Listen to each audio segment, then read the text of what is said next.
인도가 중국을 철저히 버리고 한국의 삼성을 선택했습니다.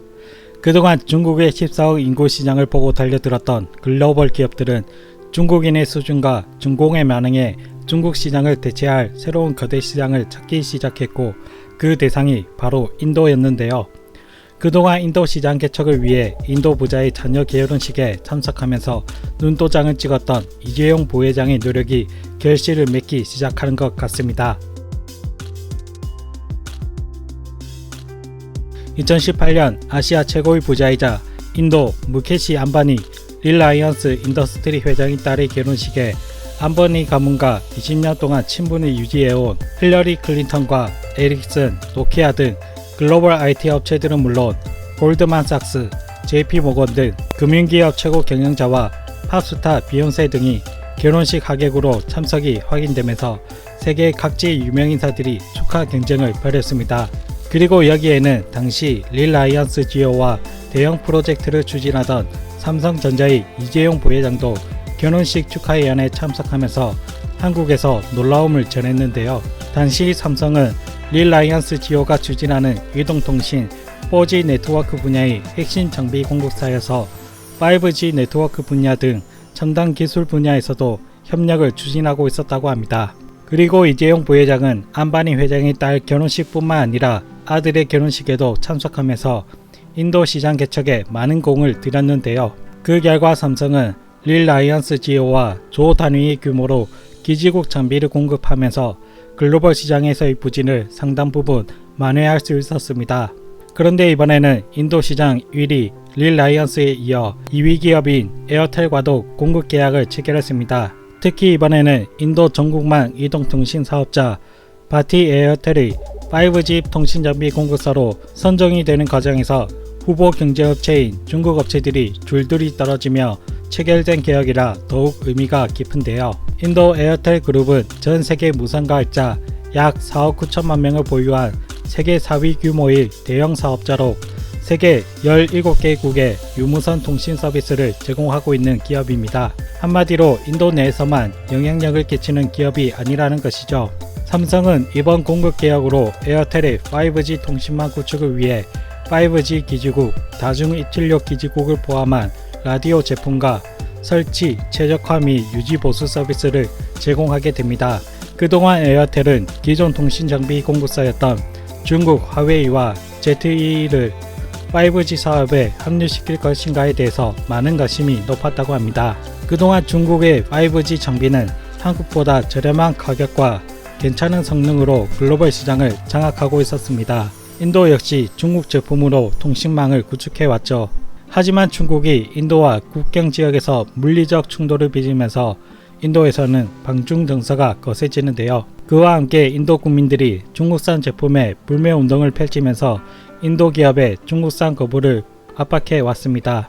인도 기업들도 2020년 5G 시범 사업에서 화웨이와 ZTE를 배제하는 등 중국 기업 때리기에 나서기도 했습니다. 그러다 최근에는 인도 태평양 지역 안보협의체 쿼드 결성에 동참하면서 중국 견제의 날을 날카롭게 세우기도 했죠.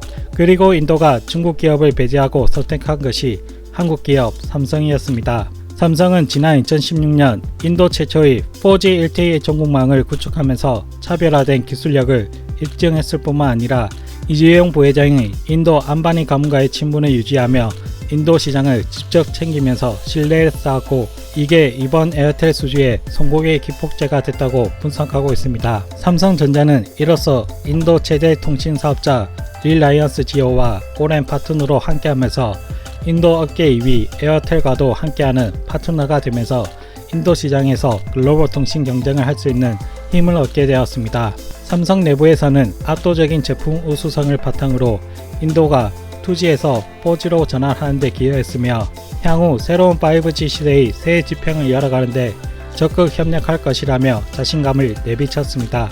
인도는 그 어느 나라보다 중국산 불매에 진심인 나라인데요. 인도의 대외적인 이미지는 힌두교와 불교 같은 종교적인 모습과 계급 사회의 단편적인 모습만이 미디어를 통해 부각되어 평양적인 모습만 인식되어 왔습니다. 인도는 사실 중국에 이어 인구 대국이면서도 IT 천재들이 득실되는 IT 초강대국입니다. 미국 실리콘밸리의 주요 지책에는 인도인들이 꿰차고 있으며 실리콘밸리에 인도인이 없으면 실리콘밸리가 돌아가지 않을 것이란 말이 있을 정도이죠. 그래서 인도의 중국 불매운동은 다른 나라의 불매운동과는 다른 모습을 보이는데요. 다른 나라들이 일반적인 공산품을 불매한다면 인도 전자정보기술부는 중국 웹들이 인도의 주권, 방위, 안보, 공공질서를 침해한다는 이유로 틱톡, 위챗 등을 포함한 중국 앱 59개의 사용을 금지해버렸습니다. 이어서 자세한 이유로 안드로이드와 iOS 플랫폼에서 승인받지 않은 방식으로 사용자 정보를 인도 밖 서버로 무단 전송했다는 여러 불만이 접수되었기 때문이라 밝혔는데요. 중국산 웹에는 사용자의 폰 정보를 무단으로 수집하고 중국으로 보내는 백도어 프로그램이 심어져 있습니다. 현재 한국에서 다운로드할 수 있는 수많은 웹 중에서도 개발자 주소가 명확하지 않은 중국 웹들이 대놓고 활개를 치고 있는데요. 거기다가 싸구려 광고 게임까지 말이죠. 이들 앱들은 사용자의 사진첩, GPS 정보, 개인정보 접근을 허용해야 한다는 안내 메시지를 들이밀며 사용자로부터 접근 허락을 강요하고 있습니다. 전혀 상관없는 앱인데도 불구하고 말이죠. 이처럼 통신 분야는 이제 새로운 국가안보의 핵심 분야로 떠오르고 있습니다. 지난 트럼프 정부 때 트럼프는 중국산 통신 장비에 스파이 칩이 심어져 있기 때문에 신뢰할 수 있는 장비를 미국에 들여와야 한다며 삼성을 지목하며 미국의 중국산 제품이 아니라 삼성 같은 기업의 제품을 미국에 깔아야 한다며 목소리를 높였습니다. 영국 역시 통신 장비로 화웨이를 선택했다가 통신안보 취약성을 비난받으면서도 강행했지만 이내 곧 악랄한 중국산 통신 장비의 실체를 파악하고 삼성전자의 5G 통신 장비를 들여와 5G 서비스를 시작했습니다. 한국은 지난 정권에서 여러 나라들이 중국산 장비를 배제하는 동안 서울, 수도권 북부, 강원도 등 민간인 출입 통제선으로 대표되는 중요 군사작전 지역과 청와대, 국방부, 육군사관학교, 수도방위사령부와 그 예하부대 등이 모여있는 곳에 화웨이 장비들이 도입되었습니다. 그래서 미국이 한국이 화웨이 장비를 쓰면 민감한 정보를 공유하지 않겠다며 으름장을 놓았던 것이죠. 이제 한국도 적극적으로 중국산 장비를 배척하고 국산 장비들로 한국 통신망을 채워나갔으면 좋겠습니다. 한국 국산 장비들이 중국산에 밀리는 기술력도 아니고 오히려 글로벌 시장에서 경쟁력을 가지고 있는데 국내에서 적극적으로 소비해줘야 글로벌 사업에서 영향력을 펼칠 수 있는 힘을 실어줄 수가 있죠. 굳이 경쟁국인 중국산 제품들을 국내에서 소비해주면서 중국산이 성장할 수 있는 힘을 줄 필요가 없습니다.